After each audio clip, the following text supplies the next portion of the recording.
that has become pervasive, that religion is for the weak. That religion is for people who really can't handle reality. That religion is a myth created for those who can't handle, for example, the inevitability of death. And those who gravitate toward religion are usually the uneducated.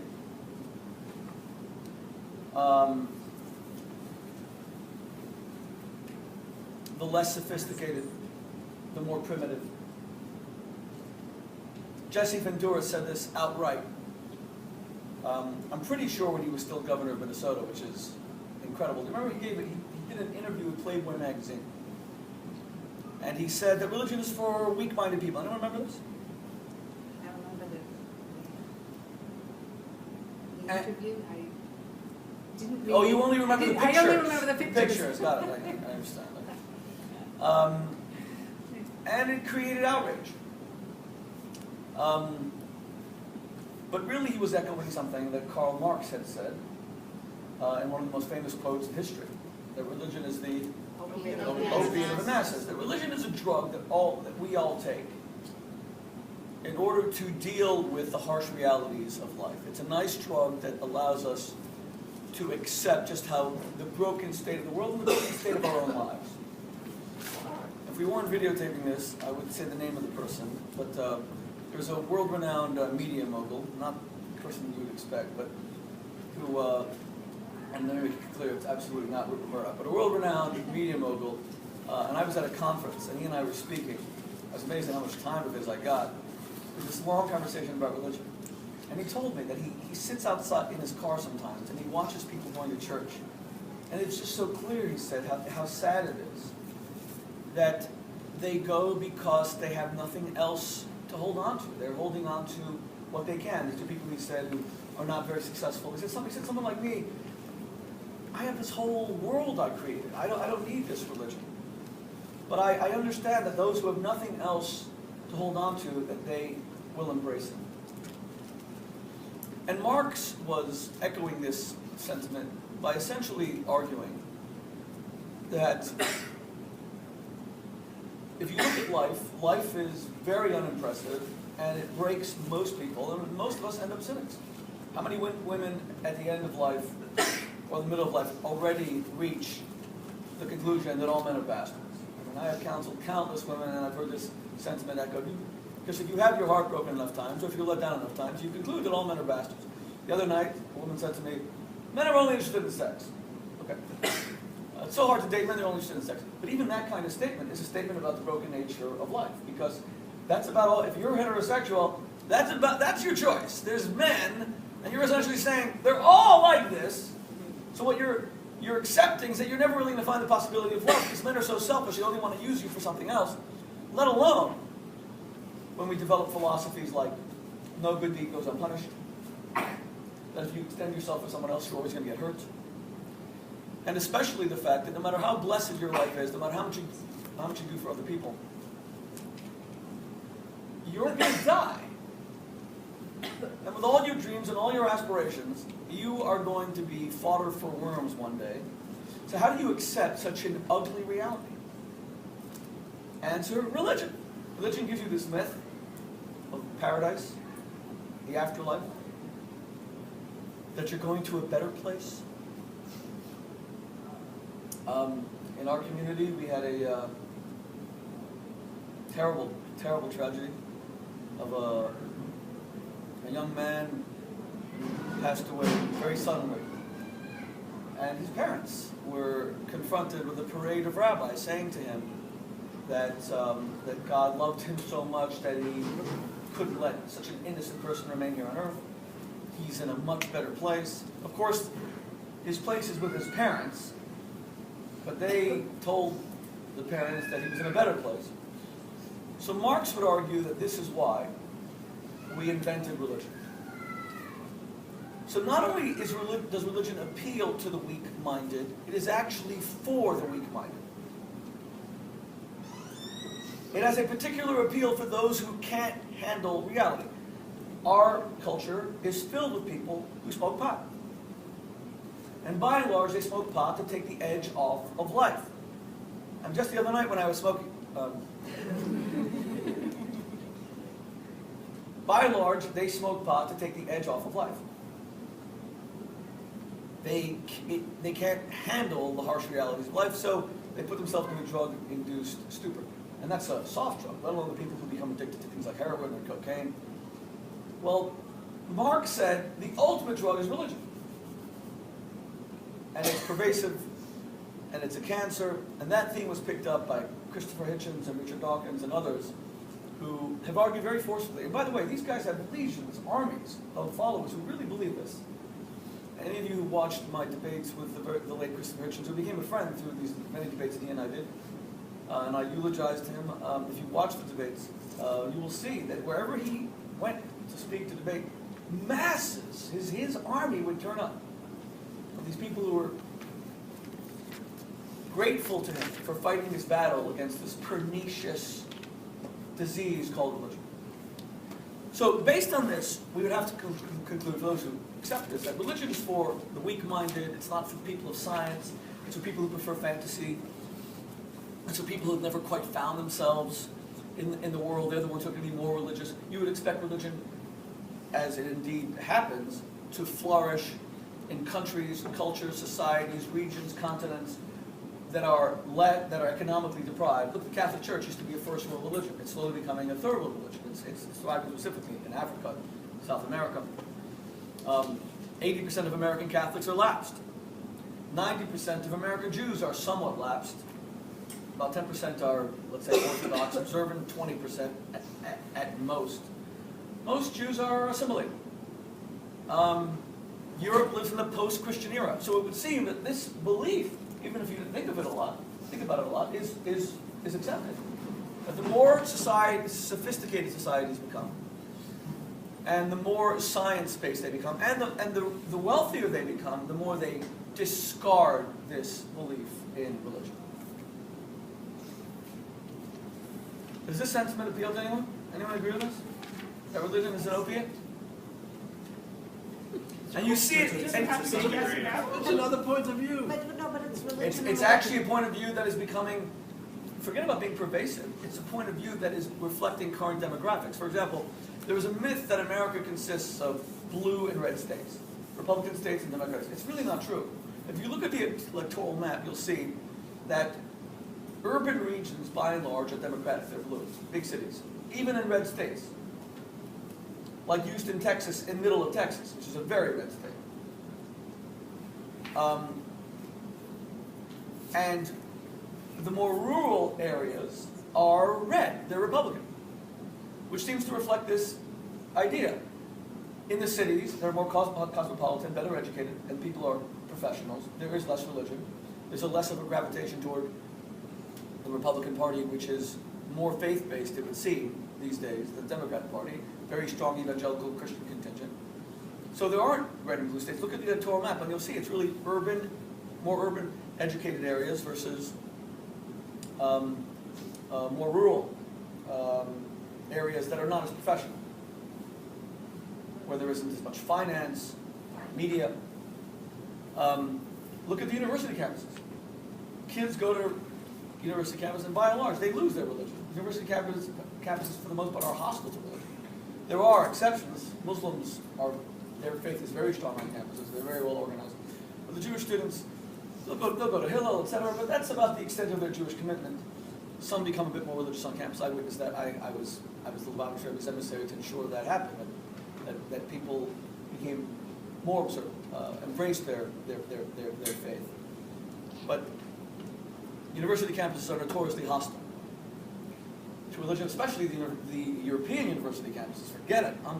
Oxford University built its museum in the 1880s in the shape of a cathedral in order to demonstrate that the Cathedral of Science had replaced the Cathedral of Religion. And people like Richard Dawkins, they're the high priests of Oxford academia. I'm the one who started the big science religion debates that Dawkins later became involved in. I got him into his first science religion debate, probably 1991. And we were friends at Oxford, as I did these debates, until he went off the rails. I mean, he now, in his book, God is Not Great, sorry, that's his book.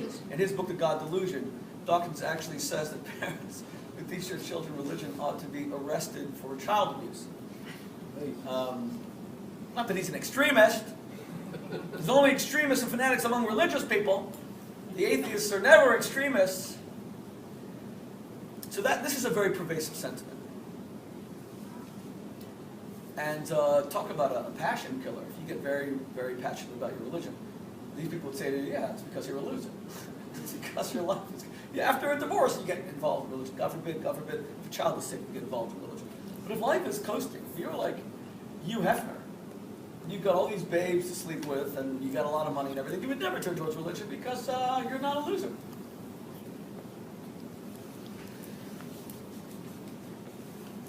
Let's take it further.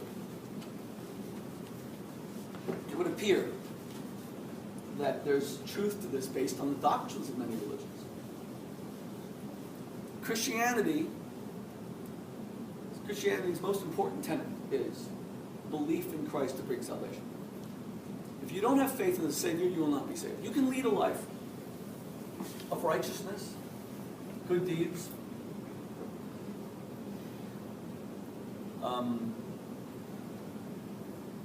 charitable action throughout your life. You can give your whole life to other people. But if you don't believe in Jesus the Savior, what happens to you? Eternal damnation. Eternal damnation. No matter how righteous you are, if you don't believe in Jesus, you're going to roast on a spit, not for a day, not for a week. They're going to put a big luscious apple in your mouth. You're going to, forever, you're going to be, no matter how righteous you are. Now talk about something that seems a bit disempowering.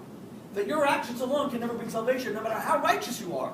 Just imagine if you were in a marriage where you did everything for your husband, or everything for your wife, and you extended yourself, and you made breakfast, and took out the garbage, and raised the kids, and showed love, and you were a great lover, and you did all that, and in the end, they cheated on you, and left you for someone else. How would you feel?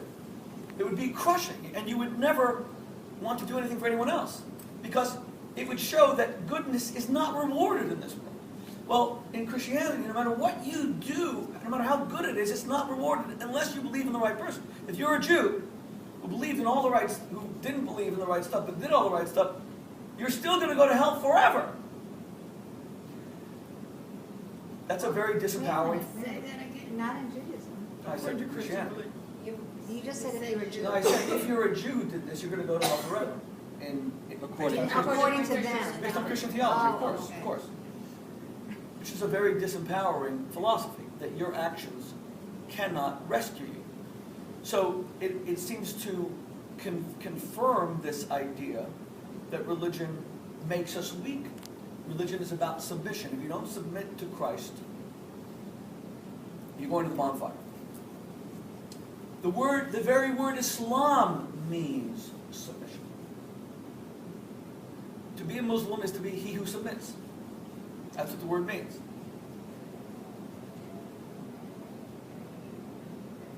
And there is a growing belief that Judaism is the same. That Judaism is about total submission. That it's about bowing your head in subservience to God. It's about bowing your head in subservience to the rabbis.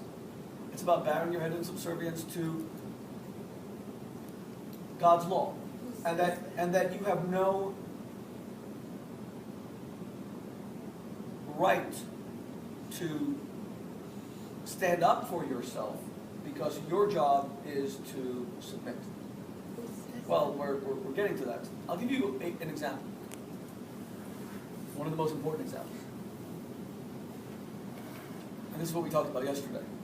The greatest question in the history of the world for religion, the most important religious question ever is, how does God allow righteous people to suffer? Where is God with the righteous suffer? There is no more vital question that needs to be answered in order for religion to establish itself as a workable model for living than that. Because if the world is just chaos and God allows the righteous to suffer along with the wicked, or for the righteous specifically to suffer instead of the wicked, and Hitler gasses 6 million Jews, and you know what his punishment is? A split second, bullet through the head, cyanide capsule, and it's over. if that is the case, then religion is a fraud. If innocent children die and God doesn't care, then God is not worthy of worship. This is the greatest question. And it's never been resolved, and it's never been answered. And it's been debated. It's called, in fact, the study of how a good God allows the innocent to suffer is called theodicy. Theodicy is the reconciliation of the good God and the people who suffer. And so much of religion is dedicated to it, and you all know that none of the answers are accepted.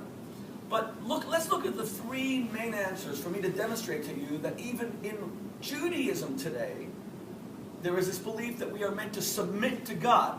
I'm going to use this question of why the righteous suffer as the ultimate example of how, even in Judaism, we're being told that it's all about submission. What are the three main Jewish responses that we hear over and over again as to why God allowed a Holocaust, why God allowed an Inquisition, why God allowed pogroms, why Israel sees soldiers die till this very day? What are the three most pervasive religious answers? Answer number one, and the most common, is that people suffer because of sin. Exactly. Answer number one is, it's not true that the righteous suffer. They're not righteous. They may appear righteous, but they're not. The greatest example is the Holocaust itself. When I was a boy, I was taught that the Jews of Germany wanted to be more German than the Germans themselves. That they violated the Sabbath. That they changed their names to be German. That they intermarried and assimilated. That they wanted to exit from Judaism. Indeed, beginning with the Reform movement in the 1840s in Hamburg, they even removed the return to Zion from their prayer books. They wanted to forget about Israel. They wanted to forget about a Jewish homeland. They wanted to forget about a Jewish polity. Germany was their homeland. They prayed for the welfare of the Kaiser. They wanted to be accepted by German society. So God visited hell on earth upon them to remind them of their Jewishness. Has anyone ever heard this before? Raise your hand if you've heard this. Okay. Indeed, in Christianity, the main reason for human suffering is sin. And there, the sins are much more pronounced. Because in Christianity, you're actually born in sin before you even did anything. What's that called? Original sin. Original sin is communicated by Adam and Eve to every single one of their progeny. Every single one of us is born in sin. That's why we have to be rescued by the divine Savior. So suffering comes as a result of human sin. And my children were taught this same idea. In the day schools where I send them and pay exorbitant tuition, high tuition, I remember my kids coming home and saying to me, you know, we were told that people die because of sin, and in the Holocaust, the Jews did X, Y, and Z, and this has become so pervasive. Now, so that's the first major answer given for suffering. What's the second major answer given for suffering? Why do people suffer? The second answer, so the first answer is they don't suffer. Yeah. They don't suffer. I'm sorry. The first answer is they're not righteous. They're not righteous. The righteous don't suffer. These people are not righteous. They just appear to you to be righteous. But their sins are significant, and that's why God caught up with them. What's the second answer? Second answer is, whereas the first answer is they're not righteous, the second answer is they don't suffer. There really isn't suffering. You don't know the whole story. There's so much more to the story that you don't know. Because man is very limited in his comprehension. He doesn't know how to peer behind the curtain of the divine reality. So you're only seeing the very tip of the iceberg. There's a whole story beneath it. So for example, the Holocaust looked terrible. Jews suffered. Did they? All you had to wait was 3 years later to see that because of the Holocaust, the state of Israel was born. So a good thing came of it. And here you were fortunate enough at least to be able to see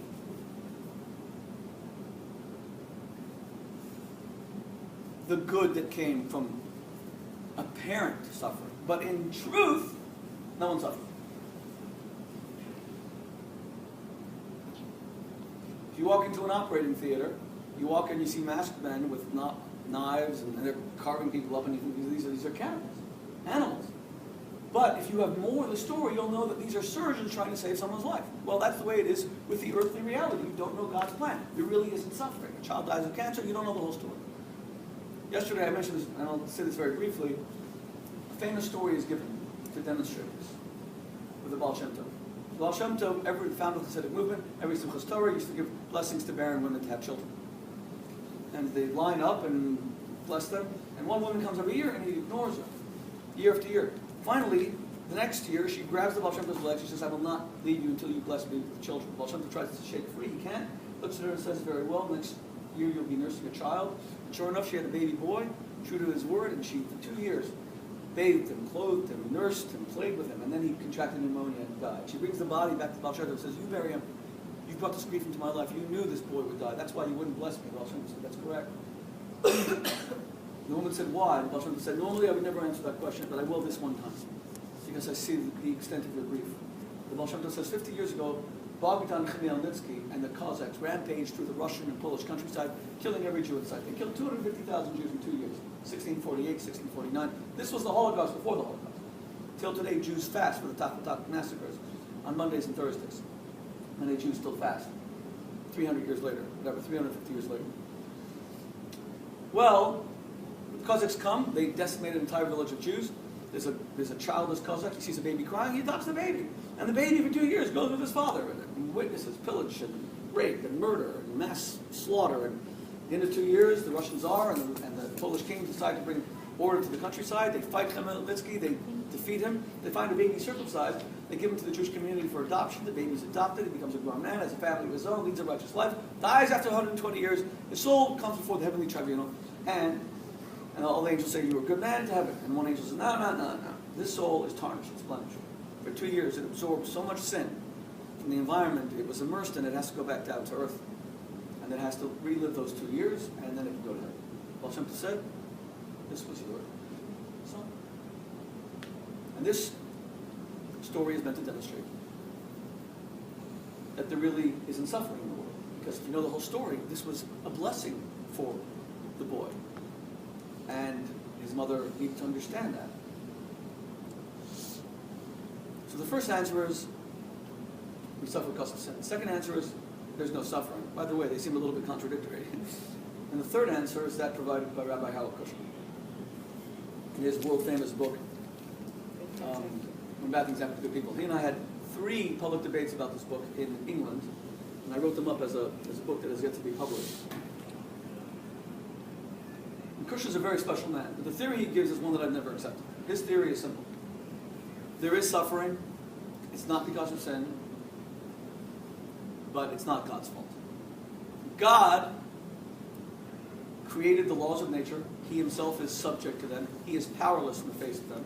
He's not powerful enough to change them. So when an earthquake goes up and it takes away Pompeii and Herculaneum, if Vesuvius erupts and it kills everybody, that's not God's fault. That's nature. What are you blaming God for? In fact, God is the one who sits there comforting you through these terrible times. And if Hitler builds a big war machine and the Allies can't stop him until 6 million Jews are consumed, then God was there with you in the concentration camps giving you comfort. But he couldn't stop it. Okay, those are the 3 answers. Does everyone see a common thread behind all 3? Is there any common thread behind all 3 answers? What is the common thread behind all 3 answers? That God is not evil. God is not responsible for... That's one. Or the people are The first, responsible. exactly. Isn't it interesting? These 3 answers are as different as, Orthodox Jews would call the last one heretical. God's not omnipotent. More secular Jews would call the first one disgusting, portraying religion as God is the avenger of this God and punishes you whenever you do something wrong. And yet, no matter how different they are, they share 2 characteristics that are devastating. One is, man is always at fault, and 2, God is never guilty. Man is always at fault. You're either sinful or too stupid to see the whole story. You're too dumb. Your limited human comprehension won't let you see the whole picture. Or finally, you're just a decrepit, powerless human in the face of the forces of nature, and you're toast. But in every situation, God is not guilty because you're guilty of sin. God is not guilty because he's really doing all kinds of stuff that you don't know about for your benefit. And the third is God is not guilty because he's an innocent bystander. It's not his fault. All three are designed to get you to submit and to let God off the hook. Here you have the most important question in all of religion, and the only answers that have come up from Jews are ones designed that unfortunately reinforce Richard Dawkins' point, Christopher Hitchens' point, Karl Marx's point, that religion is about submission. How dare you question why the righteous suffer? How dare you complain? You're either guilty, stupid, or powerless. But stop complaining. Talk about submission.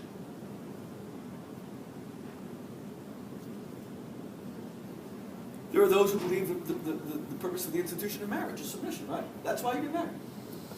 God, I love when marital counselors say this. The essence of marriage is a compromise. You have to compromise. Well, that sounds very inviting. I'm going into a lifelong institution where I'm not going to get what I want. I'm going to spend my life. Forget about, they used to tell women to actually say they're going to obey at the wedding canopy. We're talking about a lifelong institution where you're expected not to desire. Or marriage is about service. Religion is about service. All of these things are designed to make us believe that we have no right to desire, that we have no right to want, because our desires are wrong. They're fundamentally flawed. So here you have the most important question in religion, and every single answer, whether it comes from something that people would consider heresy, or one that what people would consider a defamation of religion, they all have that thing in common. Submit, submit, submit.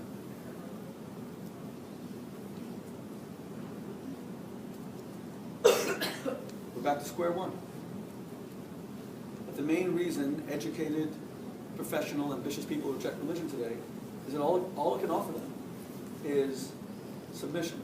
When I was speaking yesterday, a woman, I guess studies Chassidus and Kabbalah, said to me, but indeed, this is the essence of Jewish mystical thought, Kabbalah, accepting the yoke of heaven, accepting God's will. Bitul is one of the most important words of Jewish mysticism. It means nullification. You have to nullify your will before God's will. It says in Pirkei Avot, you must nullify your will before God's will, in order that God nullifies his will to your will. Nullification, bitul. That relationships are about submission, that everything's about submission. By the way, this is the great debate that's even going on in American politics right now. The debate is, how big should government be? And how much should people be expected to submit? How much of their resources belong to the government? How much is it supposed to be about self-empowerment? This is a very big debate, but none more so than in religion itself. And most people are concluding, you know what? Religion is too much about submission. I'm an educated person. I want to understand the universe on my own. This is not for me. And their parents need to twist their arm, make them feel guilty. Can't you marry a Jewish girl? Can't you come home for Pesach? And it comes down, and then because religion's become about submission, we can only hold on to the commitment of young Jews through three things. Anyone know what those three things are? Guilt, bribery. What's the third one? Coercion. Guilt. This woman was telling me that the other day, her husband was a Holocaust survivor. He passed away. And every time he had two sons, every time the sons brought him an non-Jewish woman, he'd say that, you're putting me back in Auschwitz again. And he was saying, I didn't survive Auschwitz for you to marry out. Guilt. Yeah. What's the second one? Bribery. If you marry a Jewish girl, if you marry a Jewish man, I'm going to buy you a house, whatever it is. If you go to shul, you're going to get a toy. And the third is coercion. This coercion is what we're seeing in Israel right now. Which is getting scarier and scarier, with religious fundamentalists imposing their religious will on secular people. Now, why do you need all these three? Because religion is losing its ability to compel people from the inside. We're about to answer all this, so guys, let's have a bit of discussion, and then we're going to try to answer this. Go ahead. Well, I'm coming in personally from the perspective of, I try to take God out of the equation, and I say, if I want to get to God, if I want to get close to Him, that it's actually all about human interaction, meaning the only thing that I have control over is how I treat other people, or at least how I try to treat other people. And I feel like all the other stuff sorts itself out. And I think where all the danger comes is when people try to figure out what God wants, or why did He do what He did, and all that. I think if you just focus on how you treat other people, you actually get closer, in my opinion, to God than any of the other ways. Well, that's humanism. Yes, yeah, Then you don't need God or religion. Just treat people nicely. If that's your religion, that's humanism, and that's fine. But why do you have to slap on a layer of God onto that? Is that out of guilt? Is that out of No. a sense of, well, I'm Jewish and I want to? You've just articulated classical humanism. I believe that there's at least for me, there's a different component, because there are many, many things in life that can't simply be explained on a human nature, meaning I see the essence or feel the essence of God all the time in my life. I'm not saying God speaks to me or that kind of thing, but for example, when I get inspired, or if I hear a piece of Mozart, or when I saw my son being born, there are things that are so overwhelming Oh, so that you I feel say to that myself that there's a higher energy. Fair enough. Okay, fair enough. So that's New Ageism. It's not religion. It's a feeling of a spiritual energy, etc. But it doesn't mean that that God has a will, that God expects things of you, correct? You're experiencing something human and it's moving you, but you're not.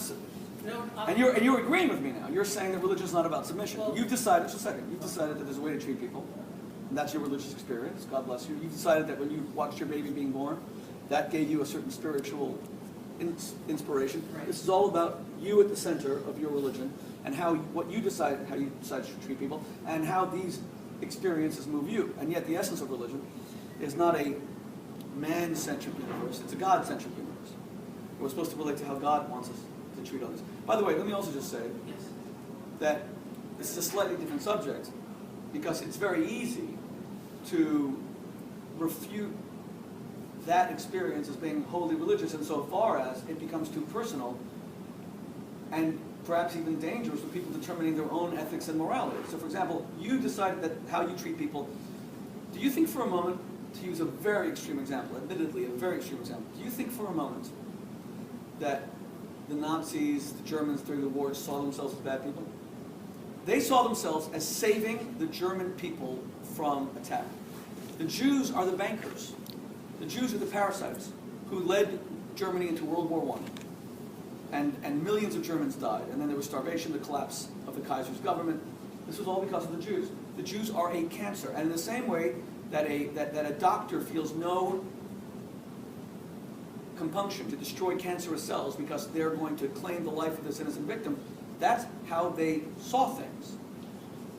Now, what made them wrong? The fact that you disagree with them? It's your opinion against theirs. What made them wrong is that there's the 10 Commandments that supersedes your belief in how you should treat people, and Himmler's belief in how he should treat people. And it says, do not kill. We don't care what you think, Heinrich. This is allowed and this is not. And it's not your law, so there's a need for a higher authority. But it's a slightly different subject. I'm sort of reversing all of that right now in focusing on how it seems as though, amid the need to submit to this higher will, religion has become all about submission to the extent of the deprivation of the human and individual experience for so many people that they're abandoning it. And we're seeing this clearly, that the more educated, the more secular, the more successful a person is, the less religious they are. And conversely, the less educated, the less successful a society and culture is, the more religious they are. And is that true? And is that the way it should be? And is that the way it's going to be among Jews? That only in suffering will we find God. Look, Israelis found God just before the 67 war. Most Israelis are secular. They found God around the Yom Kippur War. There are no atheists in the bunker. Is that true? Well, I think. Well, Martin Gilbert in his famous book Holocaust shows that German Jewry were extremely assimilated, and yet, as Hitler's regime grew from 1933 and on, you should read the book on this subject. It's very interesting. Every Shabbos was Yom Kippur in the shuls. You could not get a seat. German Jewry full to overloaded. The synagogues could not handle the crowds. Okay. So I hope you're all with me. We demonstrated, so it seems, that religions, Christianity in particular, Islam, which means to submit, is about submission. And that increasingly in Judaism, that's becoming the case as well. We've especially demonstrated that through And there's many avenues I could have chosen, but I chose one in particular. The most important Jewish responses to suffering, which seem to all be about man has to submit because he's decrepit in some way, and man is always guilty, God is always guiltless. We always exonerate God, we always implicate man. Before I demonstrate to you how Judaism is about anything but submission, precisely the opposite is true, I want to first refute those three things. Those three answers, very briefly. This is not a talk about suffering and theodicy, but I don't want them to remain with you because they're wrong. Number one, did the Jews of Germany die in the Holocaust because they were sinful? That is the dumbest theory ever, because it's not borne out by the facts. Forget about how repulsive that idea is, that God would slaughter 1.5 million children because people didn't keep Shabbos. Because if he did, he would not be worthy of worship. But it doesn't fit the facts. Because 80% of German Jews survived the Holocaust. They knew who Hitler was. Hitler comes to power in January 33. 34, you have the first Nuremberg race laws. 37, you have Kristallnacht. And the Nazis are actively promoting a policy of immigration. They want the Jews to leave, and most do, if they have a place to go.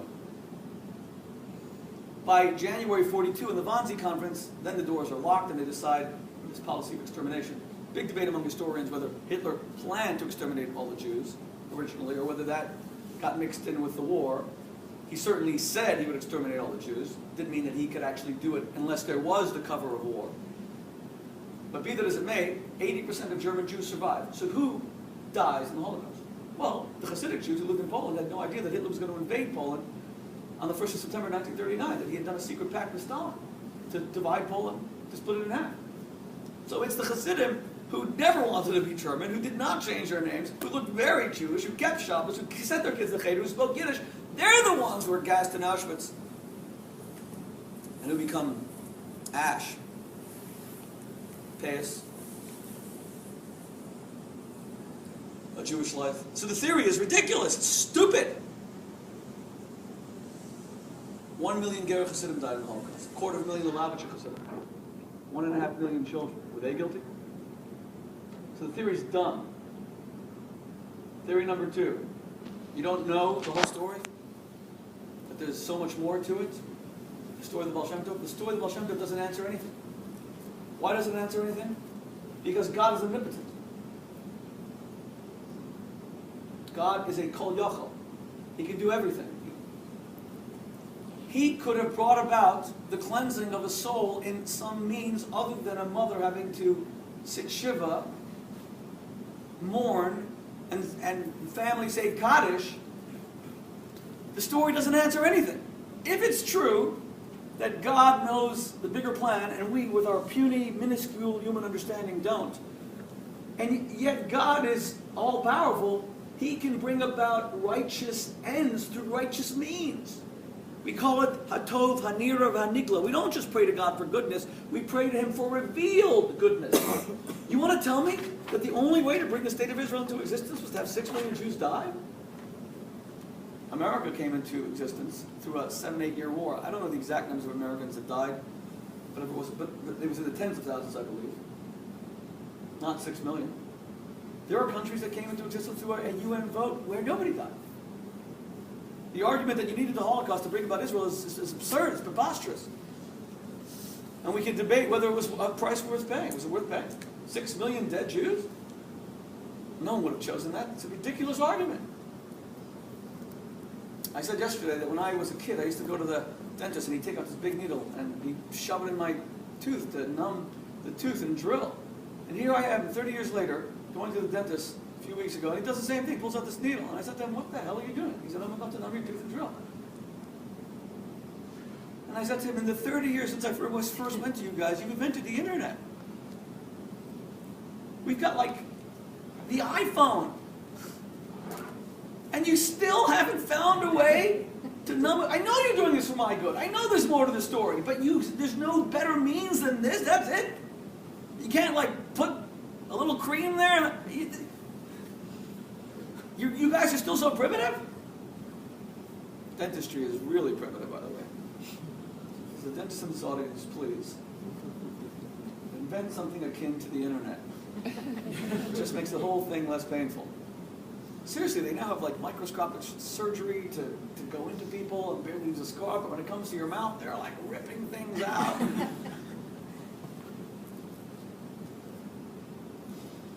And finally, the last explanation given by Rabbi Harold Kushner, here's the point.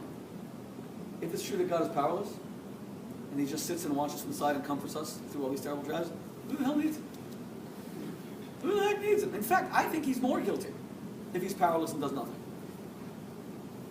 It's the abandoned father theory, right? What's worse, a father that sits there with you through all your travails, and he helps you, or the father who abandons you and watches from the side and just says something, just terrible what's happening to you. He's not with the family, he calls you once a year. If God created a world that is so flawed, and now he is so uninvolved that all he does is give us inspiration while God forbid children die, who the heck needs him? I have contempt for him.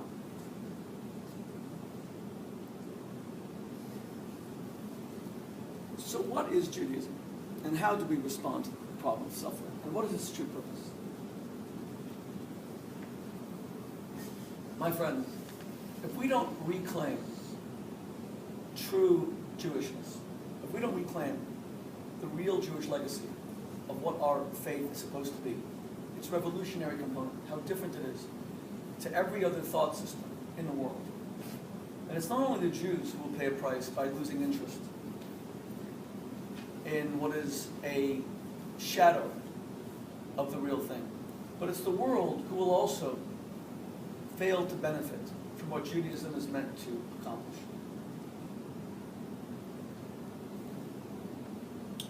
At the end of yesterday's Torah reading, there's a story that captures the essence of our faith, and yet almost no one focuses on. This is how much we've shifted away from the essence of our faith. God sends Moses to Pharaoh. Says to Moses, get the people out. There's suffering, there shouldn't be suffering. This guy is a tyrant, he's a dictator, he's enslaving the people. I want you to get them out. Moses goes to Pharaoh obediently, submissively, as God has instructed him, and then he says, let my people go. What's Pharaoh's response? Pharaoh's response is, Make it worse. exactly. Not only does he say they're not going to leave, Pharaoh actually says, Tichbar aleim ha'avoda. I am going to increase their workload. Before, they at least had straw to help make the bricks. Now I'm taking that away, and the quota is going to remain the same. Moses goes, not only is his mission a failure, he's made the situation a lot worse. He comes back. What does Moses say to God? Does he say to God, the people are sinful, I understand why this is happening? Does he submit? Or theory two, does he look at God and does he say, God, I know that you're good, and there must be a bigger plan. Just explain it to me. Help me understand. Does he say, God, I know that you can't do this on your own because you're powerless. We're going to create an insurrection and get the people out? What does he say? You know, I'm 45 years old. I've been a rabbi since I was 21. And Jews know, like every story in the Bible, the famous ones. They know the 10 plagues. They know the splitting of the Red Sea. No one knows this story. What does Moses say? I'm not saying it to prove our ignorance. I'm asking this to demonstrate how little we focus on the essence of our faith. Here you have the greatest Jew of all time, sent for his first mission. And we know all the rest of it, the 10 plagues, splitting of the sea. But in his first interaction with God, after Pharaoh says, forget it, what does Moses say? Anyone? What does he say? Make me up the case. No? Why does it make it so difficult? I don't understand. Close. What does he say? Do you see the point? That we don't even know this? Wait till you hear what he says. What does he say? He says something so unbelievable that it has no precedent in any religion. None. He looks at God and he says to God, Lama hare osa la'am hazeh. Why have you behaved wickedly, with evil, ra, to this people? He looks at God and he says, how have you behaved with such evil intent? Oh my God! Moses is calling God wicked or behaving wickedly? The chutzpah! You mean he wasn't vaporized on the spot? You mean there wasn't just a big pile of ashes? Why did you... Isn't religion about submission, right? This is the greatest Jew that ever lived. He's being rebellious. How dare he? He goes on. He's not finished. Anyone know what he says next? Why have you behaved wickedly with these people? Why did you even send me? Kimiyaz. Because since you sent me to save this people, what does he say? Hatzel ohitzalta esamecha. You have done nothing to save your people. Nothing. An accusatory finger pointed at God by the greatest Jew that ever lived. Now you would think that God would be incensed, even if God doesn't vaporize him, because God's going to say he had a bad day. Maybe he fought with his wife that morning. Actually, she wasn't even in Egypt, so he fought with his brother. Maybe God's going to say, I'll let it slide this one time, but I'm going to warn him. Next time, you're going to get it, Moses. I'm God. You don't talk to me that way. How dare you? What does God say in response? We just read this in the Torah. By the way, this is why it's so important to go to shul. You've got to go to shul every week to get your weekly inspiration. You need to know what the Torah says, as opposed to only knowing tidbits and missing the essence of the argument. What does God say to him? It's the very last verse of the Torah reading. Now you will know my power. God says to him, just wait. You're right, I got it, but just wait. I am going to hit Pharaoh with everything I got. God agrees with me. In fact, this endears Moses to God. I like this guy. He's not submissive. He doesn't submit. This is a fighter. I like this guy. Because the essence of Judaism is never to submit. Later, Moses will do it with even greater chutzpah. When God wanted to destroy the Jewish people after sin, worshipping an idol. The chutzpah. I just did everything for them, getting them out of Egypt. Look what they're doing. And God says, I will destroy them. I will kill every last one of them. And I will make you into a great nation. Here, Moses' chutzpah knows no bounds. He says to God, he pleads to God, why have you waxed angrily at your people? But then he throws down the gauntlet. He says, now if you forgive them, then our relationship will continue. But if you do not forgive them, what does he say? Erase my name from your Torah. But Moses get a little punished because he's not submitting the way God wants him to, because he's hitting the Torah instead of talking. They get punished. Just give me 1 second, and then make your point again. Let me just finish this point. Erase my name from your Torah. I am cutting myself off from Judaism completely. And I am severing our relationship. I want nothing to do with your Torah. Can you imagine a rabbi, a prophet, a Jew saying that to God? And God gives in again. Who is it that has sinned against me, God says, that I should take him out of my book? You've done nothing wrong, and God gives in. God wants defiant Jews. That's why he loves Abraham. When God comes and says Sodom and Gomorrah are so wicked that the whole 2 cities will be destroyed, he doesn't submit. God explained it to him. They deserve it. They're sinful. And yet Abraham raises his fist to the heavens and he says, Hashofet kol haaretz lo ya'aseh mishpat. You who are the judge of the entire earth, you will not practice justice? This has no precedent in any other religion. Whereas Christianity demands submission to the lordship of Jesus. And whereas Islam literally means he who submits. The word Israel means he who wrestles with God. He who struggles with God. And it's a name given to Jacob, after whom we are all named. Because he wrestled with God, with angels and God, and Batuchal, and was victorious. Unbelievable. A whole religion based on being victorious against God. I mean, talk about upending the very essence of faith. Faith is about submission, isn't it? Isn't that what we always have heard? And here is a religion based on wrestling with gods and angels and being victorious against God, as I just demonstrated with Moses, or with Abraham. Abraham is nearly victorious. God says there's got to be someone righteous, otherwise these people, there's not one good thing about them. But he becomes an Israelite by wrestling and sparring with God. This is why the Jews are the most revolutionary of all people. This is why we get kicked out of every country we go into. Because we spread a revolutionary message that people don't want to hear. They kicked us out of England, they kicked us out of France, They kicked us out of Spain because those countries were about submission. You got to submit to the king.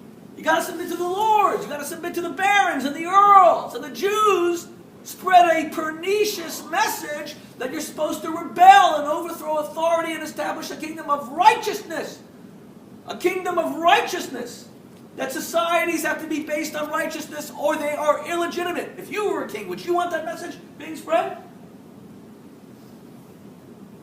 We have been a rebellious nation from the beginning. Why do you think Jews are at the forefront of medical research, of philanthropy, even of all the isms like communism? Sometimes they lead to something productive, but sometimes they don't. Part of being a revolutionary is that sometimes it doesn't have a lot of direction. The American Revolution was a great blessing, the French Revolution was not. It needs direction, and that direction is supposed to be the Torah. So we bring the Torah with us not to submit to it, but to internalize it so that this rebellious nature of the Jewish nation always is employed in the right way. Rebel against cancer. Rebel against poverty. Rebel against the tyranny of the Arab states that surround you. Make sure that an Arab Spring develops so that Arabs can live with the same freedoms that Arabs in Israel live with. And what do you do with someone who shakes and upends society? You first try to stop him, kill him, imprison him, and if that doesn't work, because it's no longer tolerated, the next step is you character assassinate. You say, oh, really? He talks about righteousness? These are the most wicked. They do it just for profit. That's what the Arab nations are doing to the Jews, and it makes perfect sense. If you're Assad, if you're Hezbollah, if you're Hamas, which is all about submission, Hamas is just about controlling people through terror, including their own, and especially their own population. Hezbollah is the same. Ahmadinejad is the same. You're surprised Ahmadinejad slaughtered his own people in the summer of 2009? You think it's only Jews? He hates his people much more than the Jews. He's a far greater threat to Iran than he is even to the Jews. These people are all about getting others to submit. So when they can't just slaughter the Jews, or they're not strong enough, so what do? They character assassinate them. Oh, the Jews talk about righteousness and democracy? Oh yeah, look what they're doing to the Palestinians. America is trying to bring democracy? Ha ha ha ha. It's all about oil. The United States, which sees itself as an extension of the chosen people, because there's no question that Americans see themselves as chosen to spread democracy, are subjected to the same attacks as the Jews. They're just stronger than the Jews. And America is just as revolutionary. It was born in revolution. The unwillingness to submit to George III. And the unwillingness to submit to all the trends of the world that are not righteous. That's why America fought Hitler. And fought the Japanese Empire, which is all about submission. If there's one thing the Japanese were about, submission to the emperor. Fanatical submission, but America's the opposite. America, that's why it's such a vibrant country. I've lived in countries all over the world, thank God there's nothing like the United States. All this give and take that you see of the Tea Party and the Wall Street, this doesn't happen in other countries. Constant, and as long as it's democracy. Look, people say the polity is so fragmented, I disagree completely. As long as these trends, these ideas, that's part of being an American. There just has to be guidance as to what should be an acceptable contribution and what is not. The same thing is true of the Jewish people. When Reform Judaism came along, the Orthodox thought it was a real threat, and they still do. Limud in the UK, Orthodox rabbis don't come. Even Limud in New York, not a lot come. Very few. How many Orthodox rabbis are here? 4 or 5? Because the Orthodox are afraid of legitimizing reform. I understand that, to an extent. They feel that there should be one standard of who is a Jew, and that different standards of conversion leads to a splitting of the Jewish people, and that's true. There should be one standard of Jewish identity issues, marriage, divorce, etc. Okay, I get it. There's some. But the idea that there was nothing to be learned from Reform Judaism, when indeed Orthodoxy had become way too insular, and Orthodoxy was neglecting its responsibilities to people beyond the Jewish community, that the Jewish message was no longer for anyone but the Jews. I've always said that what Reform Jews can learn from the Orthodox is vertical Judaism. The Orthodox are really good at bequeathing the tradition from father to son, mother to daughter, and getting kids to marry Jewish, stay Jewish, and practice Jewish. And what Reform teaches Orthodoxy is horizontal Judaism. The need to spread the message well beyond the Jewish community. But both are convinced they have nothing to learn from each other. So they fight each other.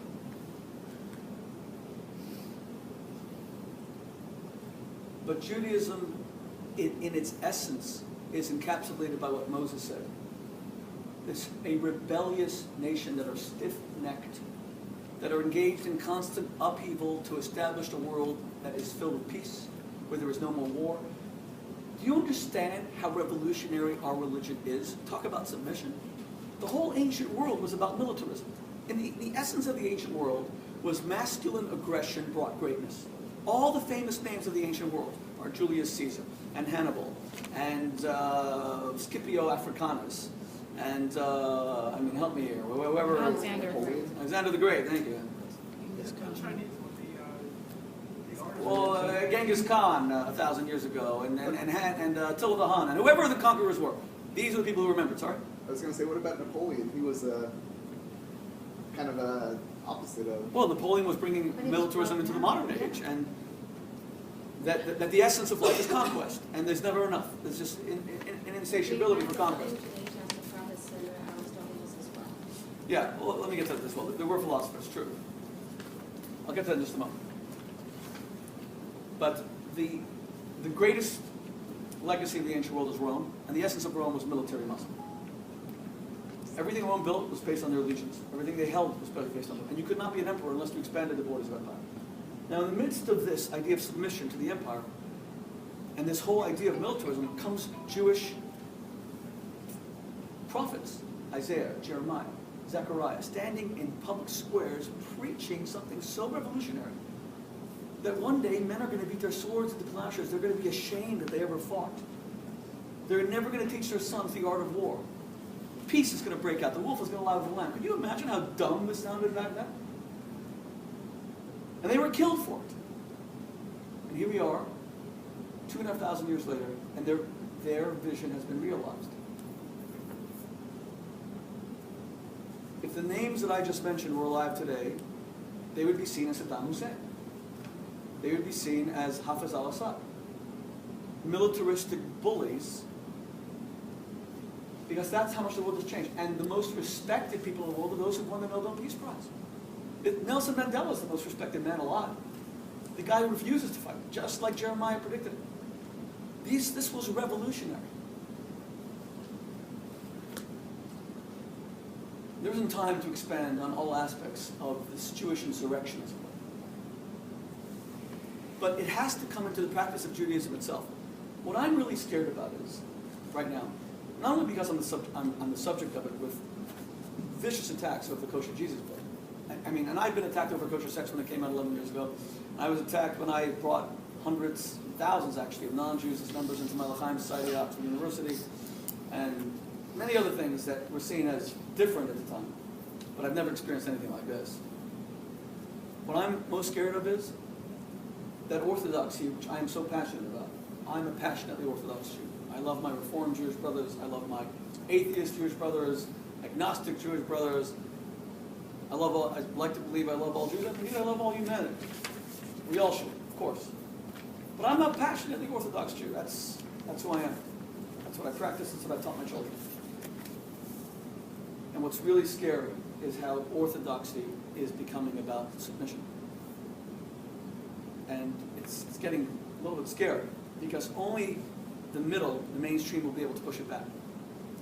So when you see Orthodox men spitting at little girls in Israel, okay, fair enough. That's only one guy. You cannot tar and feather the whole Haredi community by that. That's true. It's not fair. That's the essence of racism. And then a Haredi man, all this happened while I was in Israel visiting my daughter. I have a daughter going into the army in 3 weeks, God willing. The next day, you have the Israeli Rosa Parks. You guys heard about the Israeli Rosa Parks? Female soldier yelled at and told she should go to the back of the bus by a Haredi man, and when she refused, he called her Zonah, whore, as loudly as he could. He was arrested. Interestingly, he was arrested on charges of sexual harassment. And the Israeli justice system had to really, it doesn't have laws to protect people against this. So they're using laws that really are not appropriate because they just know that you can't have a society where a woman in uniform who's protecting religious Jews and enabling them to study the Torah gets called a whore for not moving to the back of the bus. Now, is that indicative of Haredi society? Of course not. Those are two people. But unless it's condemned by the mainstream, then we become complicit. And that's what we tell our Islamic brothers and sisters all the time. Is it true that all Muslims are terrorists? God forbid. That is pure hatred and character assassination. The Muslims that I meet are God-fearing, loving, family people. But there are Muslim killers, and there are too many of them. And they need to be condemned by the Islamic mainstream without buts. They're violent, but you need to understand the humiliation at the hands of this. No. Unconditional condemnation. Yes, there are Haredi people, they're a bit crazy, but you need to understand they're provoked by women walking with their cleavage. No. Unconditional condemnation. There's religion all around the world is becoming about submission. It's getting scary. And everywhere you see it, submission, and it doesn't brook dissent. And it's leading to anti-intellectualism. And by the way, anti-intellectualism, even if it weren't dangerous in terms of coercion, it's dangerous in terms of boredom. You know, the husband who demands obedience from his wife is going to definitely cheat and stray, let alone the sin of that kind of dominance. She's going to bore the hell out of him because she has nothing to offer. Religion that snuffs out intellectualism, that snuffs out thought, that snuffs out ideas, becomes a bore.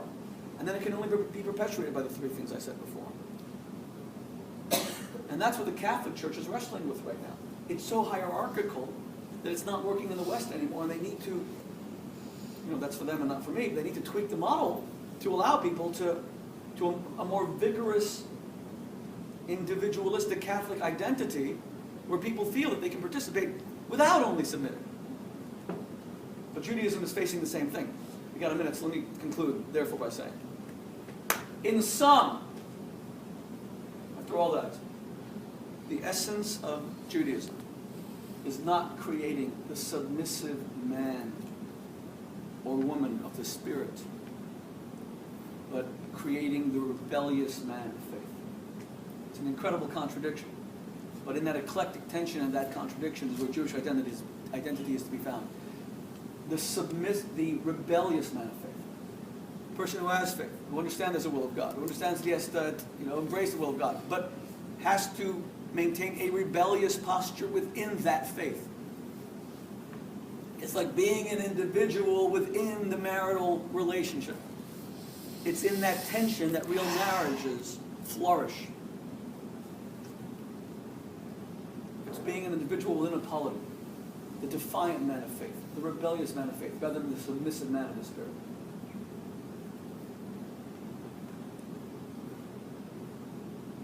And I'm trying to complete a book on this subject, God willing, and I've put it ahead of other projects now, because when I see what's going on, it's funny. And I'll say this a little bit personal, but I'll say it and then we'll end. I am Lubavitch, I am Chabad, and the Lubavitch Rebbe was and is the inspiration of my life. It's because of him that I became a rabbi, it's because of him that I dedicated my life to the Jewish people and spreading the universal message of Judaism to as many people as I can. There's a universality to Jewish values that can bring great healing to America and beyond. And with this Kosher Jesus book, I'm getting such attacks from people in Chabad, which is surprising, because Chabad is a very open-minded movement. It works in the modern world, it operates in the modern world. I'm sorry? Yeah, tell us. You'll have to go online to even believe it. Tell us a little bit. You'd have to go online to even believe it, okay? Because it's unbelievable. But I've been responding. I've been rebellious. I have not submitted. But a few of my friends wrote to me and said to me, Shmuley, you should give in and recall the book. Yeah, you should recall the book, or at least you should rename it, but even better, recall it. People ask me to recall it. And they say, do it for the sake of your children. Your kids are Chabad. They're going to have to marry within Chabad. You have to raise within Chabad. Do it for your kids. Isn't that interesting? Submit to teach your children to submit. As if one of my daughters were to marry an Orthodox Jewish man who's not an individual, who doesn't think for himself, amidst being completely Orthodox, as if that could lead to any kind of blessed relationship, with any kind of interesting relationship.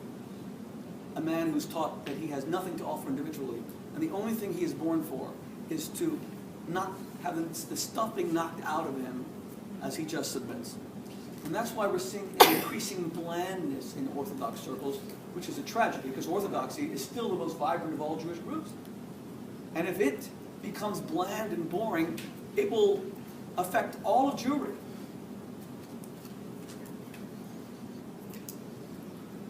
So never become a submissive man or woman of the Spirit, and always be a rebellious man and a rebellious woman of faith. Thank you.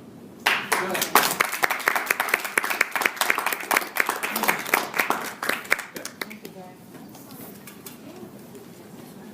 Yeah. By the way, I have a lot of books.